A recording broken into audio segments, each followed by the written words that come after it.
Welcome to the Private Practice Survival Guide podcast with your host, Brandon Seigel. I'm a published author, speaker, entrepreneur, and private practice strategist dedicated to transforming the way that healthcare functions. This podcast is all about empowering you to create the change you want to see. Let's dive in.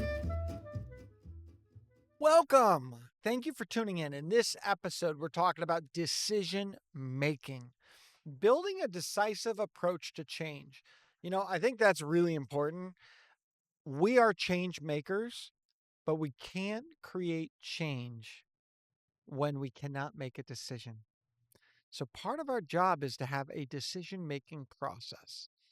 And when we're building decision-making, we need to look at what our change management approach is. And so in change management, there's a couple things I want you to look at. The one is I want you to develop a clear vision. And I want you to have a change readiness mindset. What do I mean by change readiness mindset? I want you to recognize that not only are you ready for change, but that your team is ready for change. I want you to develop that change readiness in each and every employee. But get this, I want you to develop change readiness in your patients. You know this, patients have trouble. What if all of a sudden I went in and I went to one of your patients and said, "Hey, Lisa, just letting you know, you're no longer a 4 o'clock spot. You have to come in at 10 a.m. What would you do?" She would freak out. But if I said, "Hey, Lisa, next year, we're going to be shuffling things around. Our schedule's changing. Our team is going to be evolving. And we just want you ready because change is on the horizon. But we're going to work with you far in advance to make sure that the change works for you, that we create alignment or we create the transition so it does not threaten your success, progress, etc. But I just wanted you ready. Have the change readiness mindset. Define your core objectives. I want you to articulate clear vision. Where are we? But where are we going? Align changes with long-term goals. Maybe it's improved patient outcomes. Maybe it's operational efficiency. Maybe it's expansion of hours of delivery. Maybe it's availability or accessibility, or maybe it's even financial stability.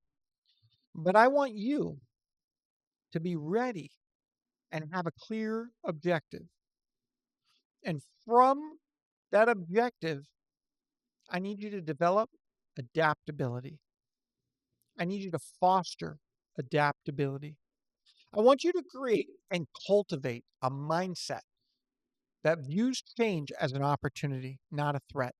I want you to encourage yourself and your team to stay open to new technologies, new workflows, or patient care models. I want you to recognize that behind every door is an opportunity and a threat. And if we collect the right data, change can benefit all. And when change doesn't benefit all, we did not do the right planning or we did not have the right ingredients. So one of your actionable steps is you're going to connect a SWOT analysis. This is where we looked at strengths, weaknesses, opportunities, threats. We're going to measure every change through that lens. What is the strength of this change? What is the weakness? What is the opportunity that exists if we implement this change? And how are we threatening our existence by this change? Identify areas where change is needed also and align with that. But this is all correlated. So part of change management is being able to have a vision of where you want to go, how you want to get there, what to be aware of, and where to prepare, where to bring about the idiosyncrasies that will make something run smooth rather than fall off the tracks. Number two, we're going to leverage our data decision driven health. We're going to use data to drive everything we do. We do not make action on reaction. We utilize data to drive change. Monitor your key metrics. Track that performance Where are we at financially? Where's our satisfaction? Where's our operational efficiency? What are the trends happening? So I'm going to give you an example. Right now, change is happening. The biggest change in our industry is AI. Everyone's like, you better get on board. If you don't get on board, you're going to miss out. There are people that are early adopters, there are people that are late adopters. I'm not going to guide you on which one, but what I am going to say is you better have a clear action plan and you better understand the SWOT analysis of that change of where, why, when, how you want to implement AI. So what AI looks like to you is different than me. Would I implement AI in my clinical charting right now? I personally would not. I don't think it's reliable enough. I don't think it's consistent, and I think our staff are going to spend more time editing than they will originating. But would I utilize AI in scheduling to find the right optimum slot and pair the right diagnostic with the right clinician all through AI? Oh yeah, you bet your bottom I would. And you should too. And I say that because what's the threat? The threat is what if we don't get it scheduled right? What is the opportunity and efficiency of more parent patients seeing the right people at the right time? Okay. What's the strength? The strength is the system's going to save money. What's the weakness? We don't have human connection to it. But can we overcome that? I believe we can. So we're going to leverage our data-driven decision making. We're going to monitor those metrics. We're going to use technology, and we're going to set up quarterly reviews so that we can see those KPIs and how they change. The next thing we're going to do is we're going to engage our team. We're going to train them. We're going to nurture them. We're going to water the soil so that they grow. We're going to communicate transparently. We're going to share the rationale for the changes. We're going to get buy-in. We do not do without enough agreement. We're going to gain buy-in. We're going to reduce resistance. We're going to highlight how change benefits that practice and the patients and the employees. We're going to invest in training and we're going to allow them to have their voice heard. And with every fear factor, we're going to drive data to help them overcome that fear. And so you're going to hold regular team meetings. You're going to discuss the changes. You're going to have them part of embracing it. They're going to be ambassadors of change. They're going to be implementers of change. And they're going to believe in the change. Don't do anything in which your core crew does not embrace the change you need to overcome. You need to get them on board. And I want to be clear.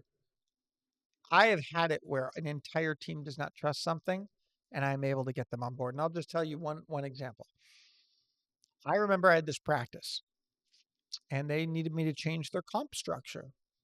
All of their employees were exempt salary and I was changing them to billable with indirect pay at different rates. And there was a huge risk those employees were taking on. And I had to get them on board with the change. And so I had to show them results before they actually made that change. And so one of the things we did is we actually did a game scorecard and we showed them 6 weeks worth of pay each way and how they actually earned more in the new model. And that helped them get buy-in. So engage them, train them, get that buy-in. Now we need to streamline our implementation of change. So we're going to create a change management plan. We're going to break changes into manageable phases with clear timelines, responsibilities, and milestones. Really, really clear. We're going to test those new processes. Maybe it's a new scheduling system. Maybe we're doing a full implementation to identify issues early just on that part. We're going to pilot it. We're going to test it. We're going to use framework like Potter's 8-step change model.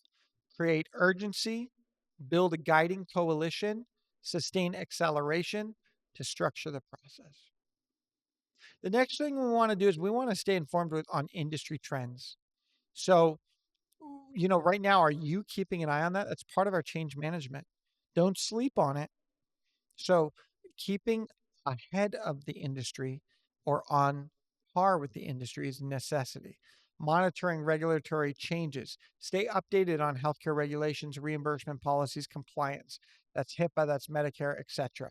Adopt innovations. I want you to explore emerging trends like telehealth, AI driven diagnostics, patient engagement tools to stay competitive. One of the things I want you to do is I want you to subscribe to any industry publications. So I subscribe to MGMA. You may subscribe to others. Join those professional associations. So, like, whatever that may be, I think it's really crucial that you get real time updates from them. And that might include labor updates like SHRM. That may include industry updates. All different areas can have different updates that we're looking at from a change management standpoint. The next thing we want to do, we need to prioritize our patient centric changes. We need to gather patient feedback. We need to utilize surveys and online reviews and understand the patient needs, wants, desires, expectations. So I want to be clear, needs, wants, desires are different than expectations. What are their expectations? How are we able to drive change that enhances their experience? Implement changes like online appointment booking, extended hours. What are the different ways we can change in a positive way to benefit them? In our change management approach, we want to build financial resilience. So we're going to diversify revenue streams. We're going to look at how to change through different payers or new services. Maybe it's wellness programs. Maybe it's cosmetic procedures. Maybe it's supplements. How do we offset potential revenue disruption? We're going to optimize our billing. We're going to train our staff on accurate coding, billing to reduce claim denials. We're going to improve our cash flow. These are all part of change management that we may look at. The next thing we're going to do is we are going to cultivate a culture on continuous improvement. Yep. If we aren't growing, we're dying. And growth, I don't mean in numbers, I mean growth in improvement. We need to always improve. Create channels for staff, create channels for patients. Let them suggest the improvements. Foster a collaborative environment. Now, I want to be clear. I get this all the time. Brandon, what if all the improvement is not realistic? What if they ask take us to Disneyland every year, whatever that may be? Part of change and improvement is crafting an understanding of the environment based on the following criteria. What improvements would you like to see based on these circumstances, based on that? So I say it this way, hey, go to my family and I'm like, we just went on vacation. What are things that you hope or wish to improve upon in our next trip? And my son had something sassy like fly first class. And I'm like, slap. No, I mean it obviously that's not realistic. Now my son wouldn't say that, but that's the kind of stuff that I didn't set it up. So what I would set up is based on what we learned from this most recent trip, are there different environments you wish we would have experienced? Do you wish we would have gone on more excursions? Do you wish there was more time at the pool? What are things related to the activities of function of the trip that you'd like change? What are things about location that you'd like to see changed? What are things about the travel, maybe the distance we traveled, the way that we traveled in terms of flight, train, bus, car, land, whatever that may be, boat? You get my point. So these are all things in terms of our continuous improvement because we're giving a framework for what continuous improvement looks like. The next thing we want to do is we want to leverage external support. In order to change, we do need outside perspectives. You'd be amazed, and I'm not selling myself, I'm just being honest. When I say something, it sounds different to them than when you say it. Sometimes they buy into me, sometimes they don't. But my point is sometimes having another voice can help. So engage the consultant that you need, whether it be HR, whether it be billing, whether it be benefits, whether it be real estate or uh, architecture, whatever that may be. It could even be a therapeutic consultant, someone or a medical clinical consultant. There's different ways to do it, but also I want you to network with peer review. Peers, bring it in. Go to conferences, connect. One of the things at my conference, Growth Code, is it's all about connecting. I want people talking. I want them learning. I want them able to access each other. I always find that we learn as much from others as we do from data, but we apply more when we learn through others often. And so being able to have others teach, train, and educate us can be a great way for us to connect, collaborate, and grow. So the 10th thing I want you thinking about is I want you to prepare for resistance. I need you to prepare for setbacks. I need you to anticipate challenges. There's going to be barriers. I want to be crystal clear. Your staff, they're going to be reluctant. There's going to be budget constraints. And I want you to know anytime change happens, I find this is what happens. This is what I find. The first thing that happens is anger. They're angry. The next is fear. The next is acceptance. The next is adoption. Acceptance, adoption. Now, again, there's more and there's different things, and I know there's scientific ways to prove this, but that's just what I see. So I actually find that people are angry before they even are fearful. And you might say they're angry because they're fearful. No, they're just angry. Some people just don't like change. They don't even hear what I said. I said, guess what? Change is coming. And you know what they say? Here's my middle finger. True. They're upset. So you need to anticipate those challenges. You need to celebrate the small wins, and you need to recognize that change is hard. Change is not desired, it is needed.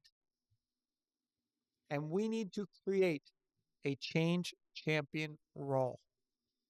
Who within your team is going to advocate? Who's going to troubleshoot? Who's going to build that transition and lift everyone up? Pull them up. We're in this to win it. January 28th through the 31st, 2026. Coral Gables, Florida. Your business is on the track. Are you ready to hit top speed? The Growth Code Conference is your pit stop for 4 days of proven strategies, precision leadership tools, and a tuned-up growth plan. Leave the slow lane behind and accelerate toward your best season yet. Register now at growthcodeconference.com. So, why is change hard? Psychological resistance. No joke. Psychological resistance. Comfort with familiarity. Humans naturally prefer routines. I'm a routines-based person. And some people do better with routines than others. And here's a funny fact. I'm more comfortable working than I am traveling. If you said, hey, Brandon, not what you desire, but where are you more comfortable? Would you be more comfortable working for the next 2 weeks? Or would you be more comfortable if I took you on a trip to Europe? I would tell you I'm more comfortable working than going to Europe. Can you believe that? Because I know my routine. I know what I'm going to do. I know what it feels like. So for practice owners and staff, established workflows, really important. Feel safe, predictable, making new systems intimidating. So there's a psychological resistance. So first, there's that comfort with familiarity. Then there's a fear of failure. What if I can't do this? Change. Adopting a new HR system. Carries risks, disruptions, the whole bit. Cognitive overload. Oh my gosh, change. I got to decide. I have decision fatigue from managing the practice. All these different things. Hey, Brandon, you're going to go on tour. Are you excited? I'm like, yes and no. And they're like, what about yes and no? Yes, I want to see all the people. No, I don't want to figure out like where I'm staying and what I'm wearing and who's going to show up and all those different things. It's hard. There's a cognitive overload of everything I need to think with. Staff resistance. Change is hard because staff, there's a lack of buy-in. Employees may resist changes, especially if they don't understand the benefits. Because the first thing they want to know is what's in it for them. There's a lack of buy-in until they know what's in it for them. So they're going to ask you straight up, what's in it for me? And how does this affect me? And so there's a lack of buy-in. There's sometimes a skill gap. So many staff may lack the training or confidence to adapt that. If right now you said to every single clinician, practitioner, doctor, nurse, you name it, guess what? We're implementing AI and you no longer get to write your notes. It's going to hear you. It's going to write you. It's going to become you. How would they feel? They'd have lack of buy in. They'd have skill gaps. They'd have fatigue. They'd be all of this. One of the biggest things that just got battled in the actors' SAG strike or whatever was the role of AI. They had fear of that change. They had to negotiate the terms of what was and not allowed. The third reason why change is hard, financial constraints. Change costs money. Implementing changes, upgrading equipment, it requires significant investment and it can strain a practice's budget. Revenue risks, transitions, you may have temporary disruption, all these different things. Money changes when change changes, and sometimes it can hurt you. And then there's an uncertainty of ROI. I do it all the time. So this year, I've got to make some changes because I have some staff changes related to my conference. I have uncertainty of ROI. I am concerned. Things to think in mind. This happens to all. Do I believe the change will be good? I do. But do I have financial constraints? 100%. Do I have some resistance? Internally, I do. Psychologically, I do. Can I overcome it? Yeah. Why? Because I'm a change maker. And even when it's hard, I continue. So the other reason why change is hard is operational disruptions. We've got time constraints. Practice owners are juggling. Sometimes we're doing patient care, administration, compliance, leaving little time to plan, execute, and take on one more thing on your plate. The other thing is workflow interruptions. Change is hard because of interruptions, complexity of integrations. How is this change going to adopt in my practice? Another reason why change is hard is regulatory and industry pressures. Everything's a compliance violation. Oh my God, what do I not know? How do I do this? What if I do that? What policy do I need? You got it. I just had someone message me this morning, and I had worked with her for years. And I'm not working with her right now, but she's heard one of my podcasts on pay. And she goes, "Hey, Brandon, I just wanted to ask you because my HR person doesn't understand what you're doing. And they wanted to see if this has ever been checked by a lawyer." I'm like, yeah, it has. But guess what? That doesn't matter because unless I'm doing it for you, you're at risk because you need to make sure you know how to do it. Just because someone tells you how to do it, you need to make sure you're doing it right. So hire the person that's taking on the burden. Otherwise, you take on the burden. Patient expectations. Patients have a resistance of change. What if patients don't like that change? What if I'm changing my cancellation policy? Are they going to like it? No. What if I'm changing my scheduling system? Will they like it? Probably not. Change is hard. So, how is change going to disrupt their experience? What does that look like? We need to make sure we're balancing care quality. Change can disrupt because here's the deal. If your doctors are stressed, your patients will feel their stress. Demand for modernization. Patients want, they're increasingly expecting digital tools, forcing owners to adapt despite the challenges. The other reason why change is hard is lack of resources or expertise, limited support. Solo and small practices may lack things like dedicated IT, dedicated HR, dedicated change management teams, placing a burden on the owner.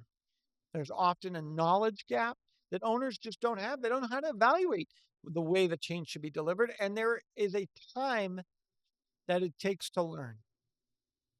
The other thing is emotional and cultural factors. Every time something's hard, we get emotional. We're built that way. If I put a hard puzzle that they can't solve, they're going to get frustrated.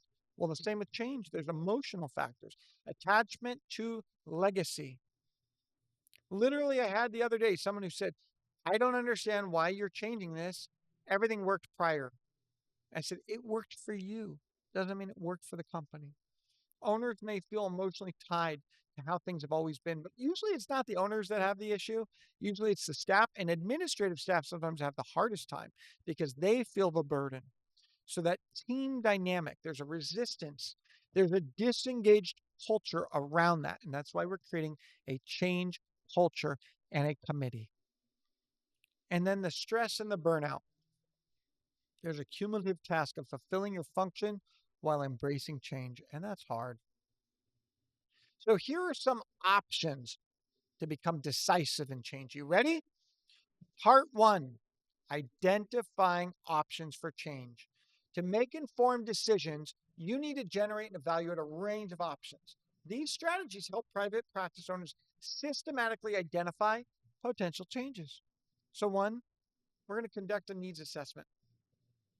Before we make a decision, we need to do a needs assessment. We're going to pinpoint all the areas requiring change based on data and feedback. We're going to review it. We're going to have an actionable step that's going to be creating a checklist for the operational, financial, patient care challenges to prioritize areas for change. Two, we're going to benchmark against industry trends.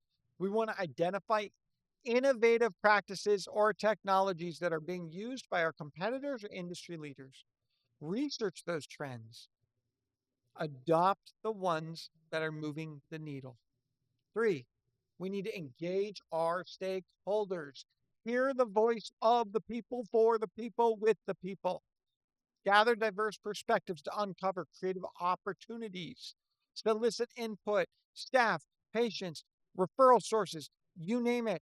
I don't care if they're the janitor, Fred, or the therapist, or the doctor, or the nurse, or the skilled, whatever it may be. Every voice matters. Get them engaged, get them involved, let them feel like they have a voice. Explore scalable solutions. We need to identify options that align with your practice's size, budget, goals, and trajectory. We need to analyze the risk, we need to analyze the benefit, and we need to optimize the reward. So, when becoming decisive in change, I want you to set clear decision criteria.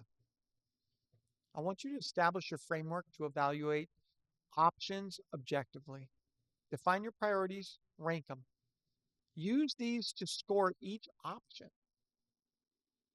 Write down 3 to 5 criteria. Must be under this much implementation, this much, whatever that may be. Limit over analysis. Avoid paralysis by analysis, a common barrier most of you have. Set a deadline for deciding. Cap the number of options to evaluate.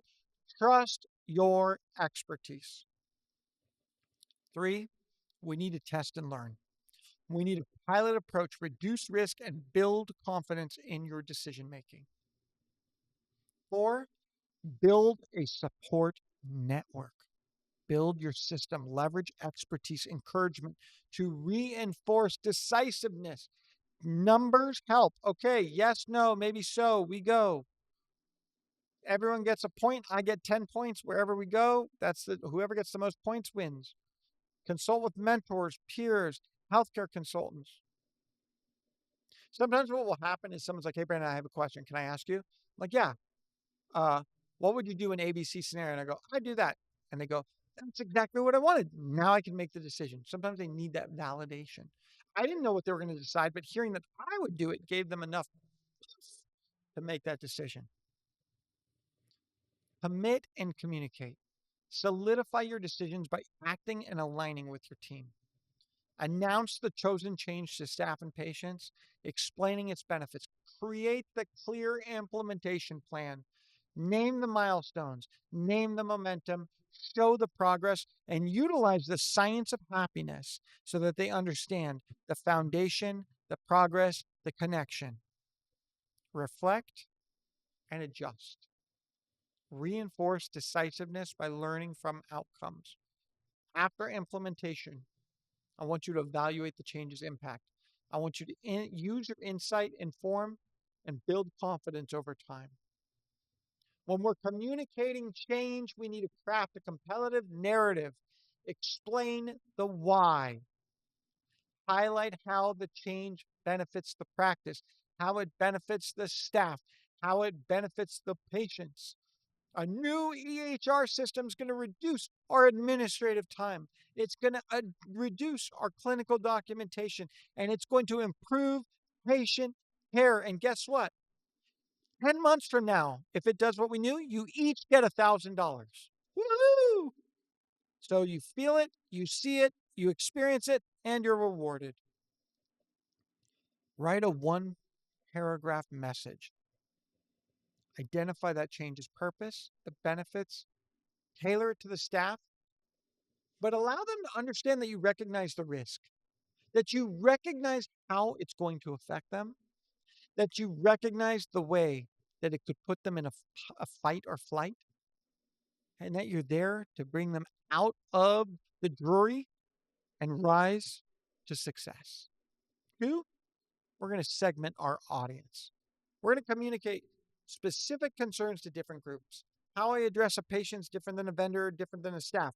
My admin team versus my clinical team may be dressed differently. We're going to bring it about so it's tailored to their pain points, that they feel heard, understood, acknowledged, validated, supported.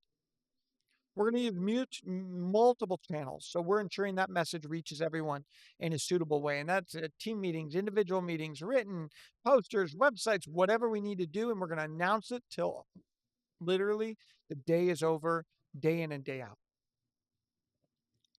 I need you to encourage two-way communication. I need their voice heard. I need them to have an opportunity to say, this doesn't work. Why? Let them. Let them. Lead by example, demonstrate the commitment to change, and understand that you will back them and support them in every way possible to overcome any barriers they see as a liability in their functional existence in your practice. So when we're implementing change, we need to develop a detailed implementation plan. We need to assign roles and responsibilities. We need to pilot it before we roll out. We need to provide training and support. We need to monitor progress and adjust. We need to celebrate the milestones and success. Did you know a 2025 Deloitte study showed that practices with decisive decision-making processes are 2.5 times more likely to outperform peers in growth, with 68% reporting faster strategy implementation?